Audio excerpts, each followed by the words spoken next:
Hi friends, हम लोग आ गए हमारे सेकंड यूनिट के सेकंड चैप्टर में, दैट इज द 3 क्वेश्चंस। ठीक है, तो इस चैप्टर में क्या देखने वाले कि जो एक किंग है ना, वो उनको ना 3 क्वेश्चंस उनके ना दिमाग में 3 क्वेश्चंस उठते हैं। ठीक है, और इस चैप्टर में ना वो उसी 3 क्वेश्चन के आंसर्स के तलाश में है। ठीक है, हम वही देखेंगे किस तरह से उन्हें वो 3 क्वेश्चन के आंसर मिलते हैं। अब पहले क्या करेंगे, जो लोग न्यू चैनल पे वो लोग क्या करेंगे, पहले लास्ट वीडियो देखेंगे, वीडियो अच्छा लगे तो लाइक करेंगे, चैनल को सब्सक्राइब करेंगे और जितना हो सके उतना शेयर करेंगे। ठीक है, तो अब इस चैप्टर के राइटर कौन है? Leo Tolstoy, born in 1828 and left this world in 1910, was a Russian writer who is regarded as one of the greatest author of all time। वो एक रशियन राइटर थे जिनको जो बहुत फेमस थे उस टाइम के। ठीक है, एंड उन्होंने क्या अचीव किया था? Literally acclaim. किसके लिए? सेमी ऑटोबायोग्राफी ट्रायोलॉजी नाम के चाइल्डहुड, बॉयहुड एंड यूथ। सुनने में अच्छा लग रहा है ना। Then a parable is a short story with a moral lesson. अभी पैराबल क्या होता है ना, एक स्टोरीज होती है पैराबल, जहाँ पर ना हमें ना कुछ सीखने मिलता है, कुछ ना कुछ मोरल मिलते हैं, उस तरह के स्टोरी को बोलते हैं पैराबल स्टोरी। ठीक है, तो a parable usually has human character. तो जो पैराबल होते हैं उनमें ना हमेशा ह्यूमन कैरेक्टर्स होते हैं। So this parable concerns a king who wants to find the answers to what he considers to be the 3 most important question. तो ये जो पैराबल है इसमें हम लोग क्या देखने वाले कि जो किंग है ना उसको है ना he was concern about this 3 question जो वो कंसिडर करता है कि बहुत इंपॉर्टेंट है। ठीक है, तो अभी फर्स्ट पैरा स्टार्ट करते हैं हम लोग। अभी फर्स्ट पैरा को आप लोग एक बार रीड कर लो, क्योंकि मैं रीड करूँगी तो फिर टाइम जाएगा, तो मैं अभी एक्सप्लेन करना स्टार्ट करती हूँ। ठीक है, तो फर्स्ट पैरा में क्या हो रहा है ना कि किंग को ना अचानक से एक आइडिया आता है कि ये ना अचानक से एक आइडिया आता है, उनको ना मन में ना 3 क्वेश्चन उठते हैं जो उनको खाए जा रहे हैं। ठीक है, और उनको ना वो क्वेश्चन का आंसर देना है, क्योंकि उनका मानना है कि अगर वो इस क्वेश्चन का आंसर ढूंढ लेते तो उनको एक सम्राट, एक बहुत बड़े सम्राट बनने से कोई नहीं रोक सकता। ठीक है, वो बहुत बड़े वाइज, बहुत बुद्धिमान माने जाएंगे, बहुत स्ट्रांग माने जाएंगे अगर उनको ये 3 क्वेश्चंस के आंसर पता हो। तब वो क्वेश्चन कैसा है देखो। तो राजा बोलते हैं कि मेरे दिमाग में 3 क्वेश्चन आ रहे हैं और उसमें से एक क्वेश्चन है, क्या होगा अगर मुझे कोई काम शुरू करने का सही समय पता हो? ठीक है, क्या अभी सेकंड क्वेश्चन देखो, क्या होगा अगर मुझे मालूम हो कि मुझे जिंदगी में किन लोगों को इंपॉर्टेंस देनी चाहिए या किन की बात सुननी चाहिए। ठीक है, और थर्ड क्वेश्चन क्या है कि क्या होगा अगर मुझे मालूम हो कि मुझे कौन से काम को सबसे ज़रूरी मानकर सबसे पहले वो ही काम को करना चाहिए, मतलब कौन से काम को ज़्यादा ज़रूरी इंपॉर्टेंस देनी चाहिए। ठीक है, ये 3 क्वेश्चन थे। ठीक है, तो अब वो ये क्वेश्चन को सोचते लेकिन उनको वो आंसर नहीं मिलता, तो वो लोग क्या करते हैं ना, प्रोक्लेमेशन, देखो ढिंडोरा पिटवा देते हैं पूरे किंगडम में। देखो ना, वो देखा है ना मूवीज में, सुनो सुनो सुनो राजा का ऑर्डर आया है, राजा का आदेश आया है। तो वैसे ना ढिंडोरा पीट के ना वो पूरे किंगडम में फैला देते हैं कि कोई भी ये 3 क्वेश्चंस का आंसर देगा ना तो उसे ना रिवॉर्ड मिलेगा। ठीक है, अभी हिंदी में तो मैंने वो क्वेश्चन बता दिया, अभी इंग्लिश में what the right time was for every action. ठीक है, राइट टाइम, कौन सा एक्शन के लिए राइट टाइम है वो हमें बताना है, right time. Then second, who the most necessary people वे, कौन सबसे ज्यादा इंपॉर्टेंट लोग है, किन्हें मुझे सबसे ज्यादा इंपॉर्टेंस देनी चाहिए, किन की बात सुननी चाहिए, ये सेकंड क्वेश्चन है। फिर थर्ड क्वेश्चन क्या है, how he might know the most important thing to do. उन्हें थर्ड क्वेश्चन क्या है कि उन्हें पता हो, कैसे पता चलेगा कि कौन सी चीज सबसे ज्यादा है, कौन सा काम सबसे ज्यादा है जरूरी है करना। ठीक है, तो जब ये many learned people came to the court but they all give difference, तो बहुत ऐसे जाने वाले, बहुत ऐसे पढ़े लिखे लोग ना आते किंगडम में और डिफरेंट टाइप के जवाब देते। ठीक है, तो जो फर्स्ट क्वेश्चन था ना उसका जवाब कुछ इस तरह से था। जो फर्स्ट क्वेश्चन था ना, पर्सन था ना, वो क्या जवाब देता है देखो, that to know the right time for every person one must draw up in advance a table of days, months and must live strictly according to। तो एक इंसान बोलता है ना कि ना जो राजा है ना उनको है ना एक टेबल बनाना चाहिए, मतलब बेसिकली एक टाइम टेबल बनाना चाहिए, डेज का, टाइम का, ईयर का, और उसको स्ट्रिक्टली फॉलो करना चाहिए। तो उनको पता रहेगा कि उनको कौन सा काम कब करना है, कौन सा काम करने का सही टाइम है। ठीक है, तो राजा सुनते बोलते हैं कुछ मजा नहीं आया, दूसरे को भेजो। तो दूसरा आता है, बोलता है कि राजा जी आप जो अपना आइडल टाइम, जो आप अपना खाली समय जो आप वेस्ट करते हो टाइम पास करने में, उस टाइम को आप ना कहीं और किसी चीज़ में पार्टिसिपेट करने में ना यूटिलाइज कर सकते हो, और फिर बाद में डिसाइड कर सकते हो कि कौन सा टाइम आपको किस हिसाब से करना चाहिए, कौन सा काम किस टाइम के लिए अप्रोप्रिएट है, अगर वो ऐसे डिफरेंट डिफरेंट एक्टिविटीज में पार्ट लेंगे। तो राजा सुनता है और राजा बोलता है अच्छा बेटा तू मुझे सिखाएगा कि मुझे अपना आइडल टाइम कैसे यूटिलाइज करना चाहिए, देखो वो गलिए निकलो, हमको सिखा रहा है। Then third question, third person क्या रिप्लाई देता है कि राजा जी टाइम से पहले बताना कि क्या करना है ये थोड़ा इम्पॉसिबल है, लेकिन आप क्या कर सकते हो कि एक काउंसिलर के बदले ना बहुत सारे ना बुद्धिमान काउंसिलर, अभी हर राजा के पास एक काउंसिलर होता है जो उनका एडवाइस देता है। तो क्या एडवाइस देता है थर्ड पर्सन आके कि ना आप ना एक काउंसिलर के बजाय ना बहुत सारे काउंसिलर रखो। तो वो जो सब काउंसिलर ना वो ना आपके लिए ना अलग अलग अप्रोप्रिएट टाइम फाइंड करके रखेंगे, मतलब सही समय फाइंड करके रखेंगे कौन सा काम करना है बोल के। नाउ ये था पूरा आंसर, लेकिन ये जो आंसर है ना वो राजा को बिल्कुल भी सेटिस्फाई नहीं करते। तो अभी सेकंड क्वेश्चन का क्या क्या आंसर देते हैं, तो सेकंड क्वेश्चन का भी इक्वली लोग ना अलग अलग ही आंसर्स देते हैं। ठीक है, कोई बोलता है कि सबसे इंपॉर्टेंट लोग कौन है, डॉक्टर है सबसे इंपॉर्टेंट, ठीक है भी कहीं ना कहीं। फिर कुछ लोग बोलते हैं कि पंडित सबसे इंपॉर्टेंट है, फिर कुछ लोग बोलते हैं कि जो आपका काउंसलर है, जो आपका एडवाइस देता है वो सबसे इंपॉर्टेंट पर्सन है। फिर थर्ड पर और लोग क्या बोलते हैं कि जो वॉरियर्स है, लेकिन जो देखो इधर मैं दिखाती हूँ, जो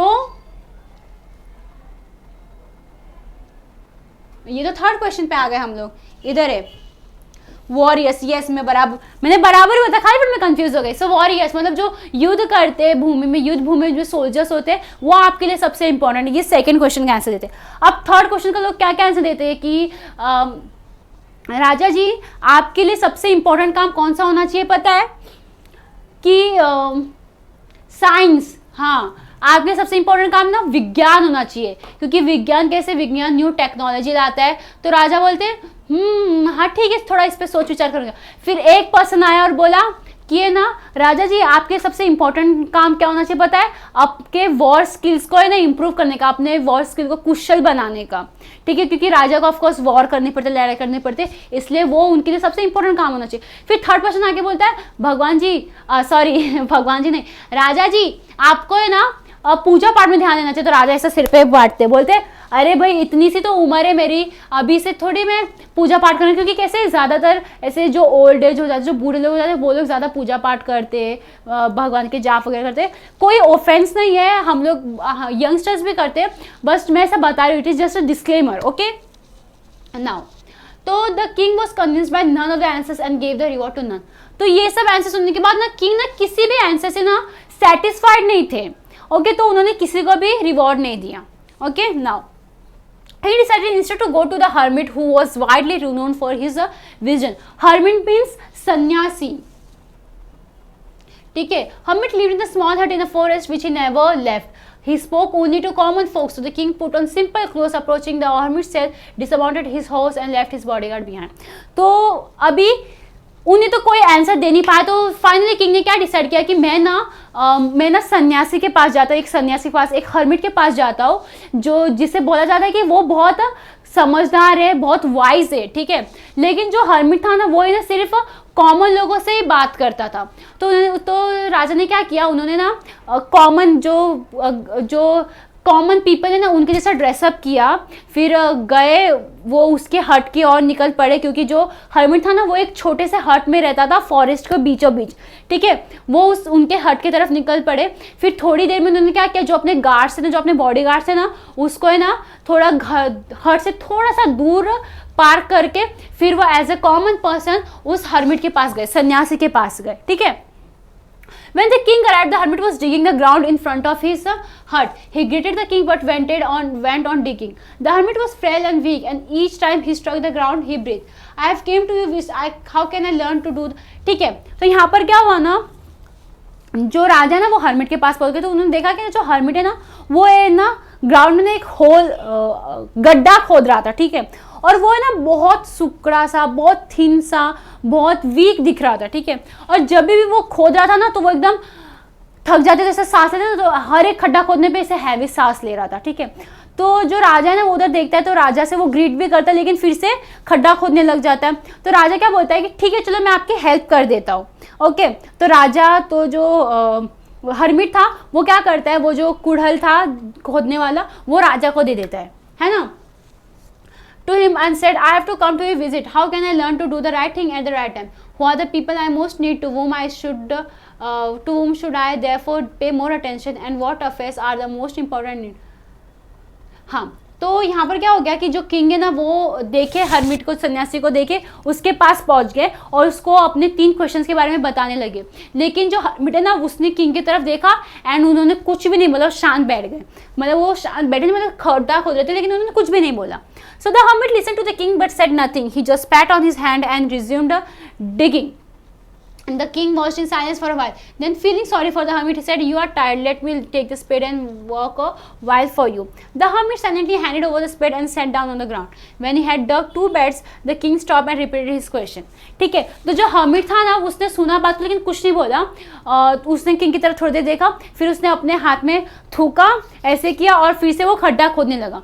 तो किंग ना थोड़ी देर के लिए ऐसे ही देखता रहा, सन्यासी को देखता रहा, लेकिन फिर थोड़ी देर बाद वो किंग खुद सन्यासी की हालत देख के थोड़ा उसको दया आ गया। उसने बोला कि ठीक है मुझे कुड़ल दे दो, मैं खोदता हूँ।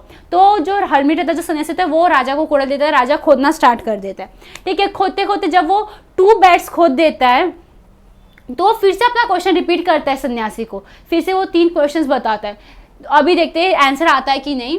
The king stopped and repeated his question. The hermit again gave no answer, but rose, stretched out his hands for the spade and said, Now rest a while and let me work a bit. But the king did not give him the spade and continued to dig. तो जो राजा था ना वो फिर से उन्होंने पूछा सन्यासी को, तो सन्यासी क्या बोला?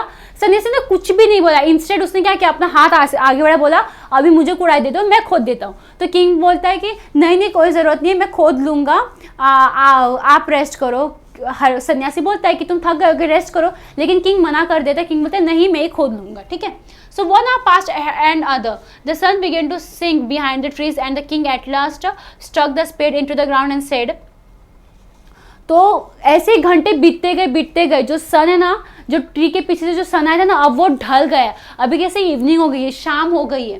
ठीक है, तो जो किंग है ना उसने वो स्पेड को ग्राउंड पे ऐसा रख दिया एंड फिर से पूछा, I came to you, wise one, for an answer to my question. If you can give me none, please say so, and I will go home.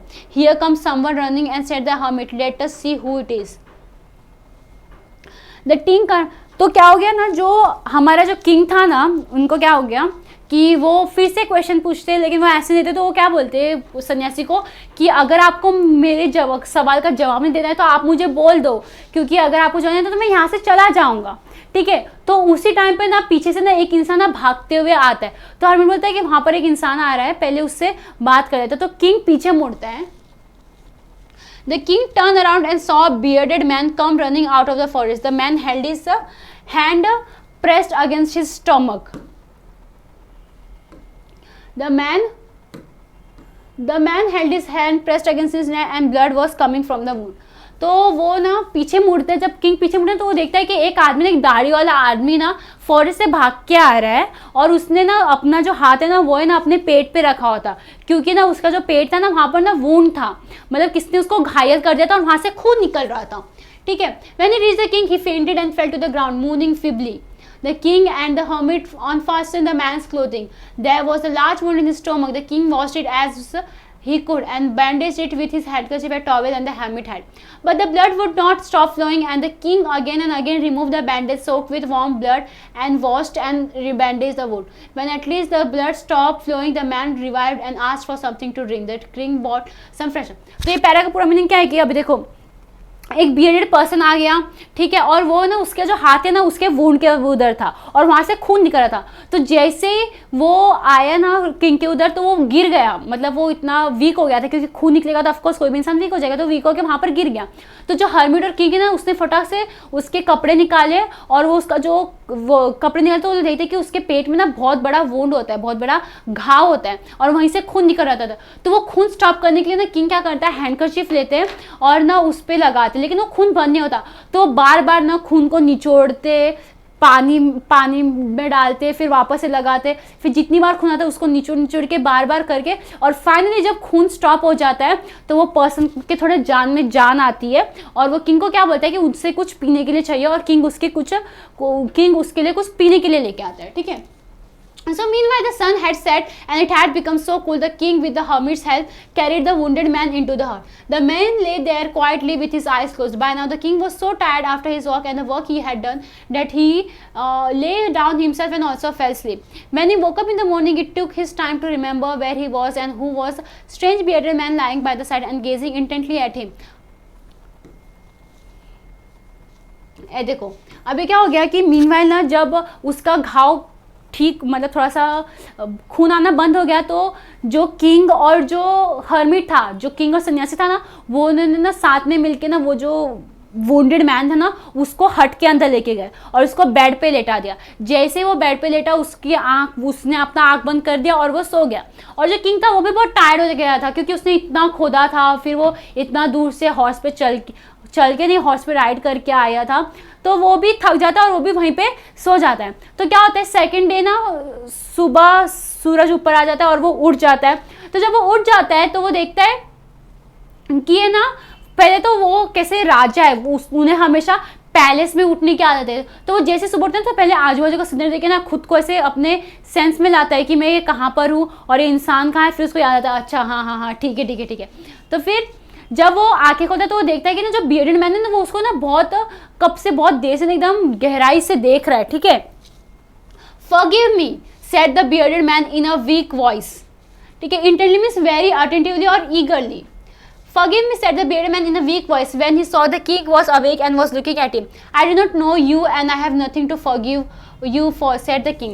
तो जैसे ही वो बहुत देर से उस किंग को देख रहा था, तो जैसे ही किंग ने उसकी तरफ देखा तो उसने बोला मुझे माफ़ कर दो। तो किंग बोले कि मैं तो तुम्हें जानता भी नहीं हूँ और तुमने ऐसा क्या किया कि तुम मुझसे माफ़ी मांग रहे हो। किंग को ऐसा क्यूरियोसिटी आया किंग को, right now you do not know me but I know you. I am the enemy of yours who swore to revenge himself on you because he executed his brother and seized his property. ठीक है, तो वो जो आदमी ना वो क्या बोलता है कि ना आप मुझे नहीं जानते लेकिन मैं आपको जानता हूँ क्योंकि मैं आपका एक एनिमी का भाई हूँ जिसने शपथ लिया था कि वो आपको मार देगा क्योंकि आपने उसके भाई को मारा था। ठीक है, बेसिकली किंग ने किसी इंसान किसी आदमी को मारा था मे बी बिकॉज वो उनका दुश्मन था और उसी का भाई ये वुंडेड मैन है जिसने शपथ ली थी कि वो किंग को मार देगा, किंग से रिवेंज लेगा अपना। ठीक है, so I knew you had gone alone to see the hermit and I resolved to kill you on your way back, but day passed and you did not return, so I came out of my ambush to find you. ठीक है, तो वो जो bearded man था, जो wounded man था, वो क्या बोलता है कि मुझे पता था कि तुम ना सन्यासी के पास आने वाले थे। तो मैंने डिसाइड कर लिया था कि जब तुम अपने सैनिक लोगों के साथ नहीं होगे, जब तुम रिटर्न आओगे तब मैं तुम्हें मार दूंगा। लेकिन डे पास मतलब दिन पूरा निकल गया लेकिन तुम तो वापस से आए ही नहीं। ठीक है, your bodyguard recognised me ambushed to find you. I came out my bush ambushed to find you.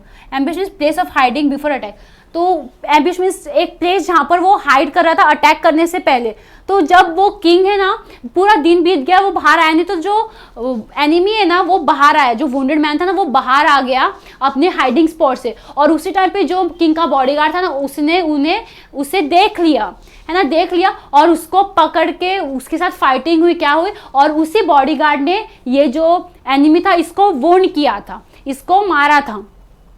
ठीक है, but have that to death and I will serve you all my life. ठीक है, तो यहाँ पर क्या हो रहा है कि जो बॉडीगार्ड था ना उससे लड़ाई हुई थी लेकिन वो बच तो निकला। जो वुंडेड मैन था, जो बियर्डेड मैन था वो बच निकला बॉडीगार्ड से, लेकिन जो बॉडीगार्ड था ना उसने उसको ना घायल कर दिया था और वो खून ना एकदम डेथ मतलब इंसान मर जाए वैसा इतना खून उसका बह रहा था। लेकिन किंग और हर्मिट, किंग और सन्यासी ने मिलकर उसको बचा लिया था, इसलिए वो बहुत थैंकफुल था वो बियर्डेड मैन। और वो बोलता है कि किंग को कि आप मुझे मौका दीजिए, मैं आपको सर्व करना चाहता हूँ, मैं आपकी सेवा करना चाहता हूँ। The king was very glad to have made peace with the enemy so easily and to have gained him further. He not only forgave him but said he would send his man and his own physician to attend to him. The king then took leave of him and went out of the hut and to for the hermit. ठीक है। तो जो king है ना वो बहुत खुश हो गया कि एक तरह से वो हैप्पी था कि ना एक एनिमी के साथ बिना कोई झगड़ा किए, बिना कुछ फाइटिंग के, कहीं ना कहीं उसने उसके साथ एक समझौता बना लिया था, पीस फाइंड कर लिया था। तो वो बोलता है कि वो इंसान को, वो बेड़े पसंद को बोलता है कि ठीक है मैं तुम्हें माफ़ करता हूँ और मैं तुम्हें अपनी शरण में लेता हूँ। इनफैक्ट मैं अपना जो वैद्य है उसे भी तुम्हारे पास भेजूंगा, वो तुम्हारा चेकअप करेगा और तुम्हारे ठीक करने में पूरा हेल्प करेंगे। फिर किंग को रियलाइज होता है कि अभी बहुत लेट हो गया है तो अब मुझे घर निकलना चाहिए। तो घर जाने से पहले वो एक बार फिर से उस सन्यासी के पास जाता है अपने 3 क्वेश्चन का जवाब मांगने।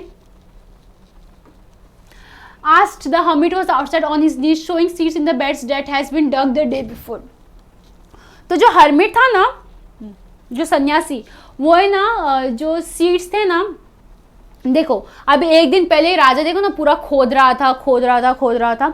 तो वहीं पे ना वो जो सन्यासी है ना वो ऐसे झुक के ना, ऐसे नी पे झुके हुए ना उसमें ना सीड डाल रहा था पेड़ उगाने के लिए, मतलब प्लांट्स उगाने के लिए। Okay, now the king approached him and said for the last time I pray you to answer my question wise man. फिर किंग ने सोचा कि चलो एक और बार, लास्ट बार मैं पूछ ही लेता हूँ हर्मिट से, सन्यासी से, कि प्लीज मेरे क्वेश्चन का जवाब दो। ठीक है, You have already been answered, said the hermit, still crouching on his thin legs and looking up. Crouching means bending.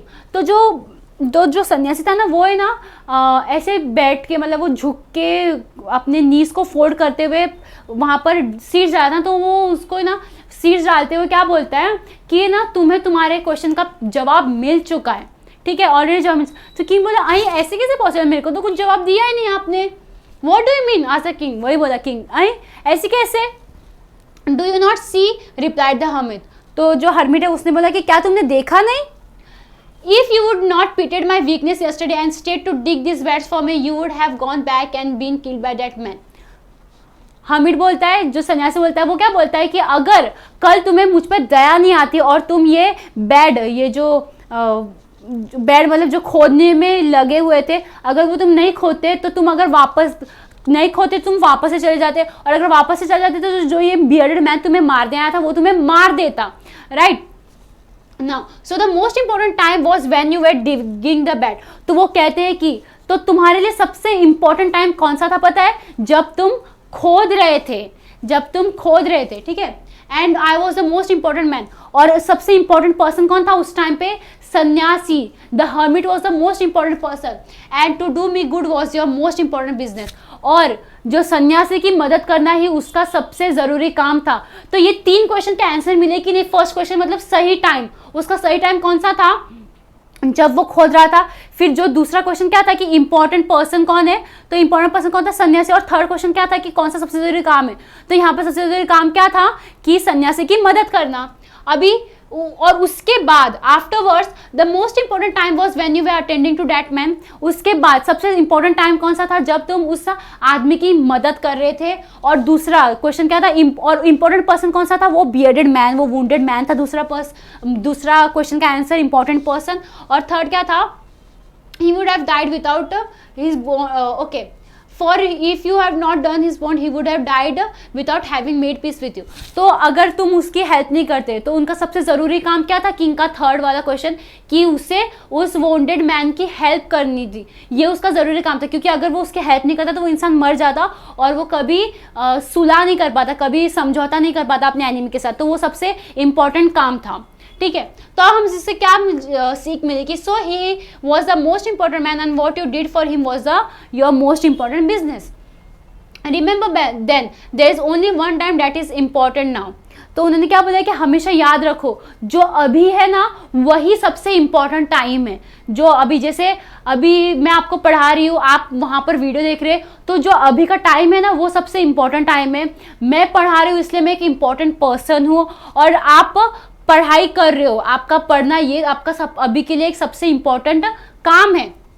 So it is the most important time because it is the only time when we have any power.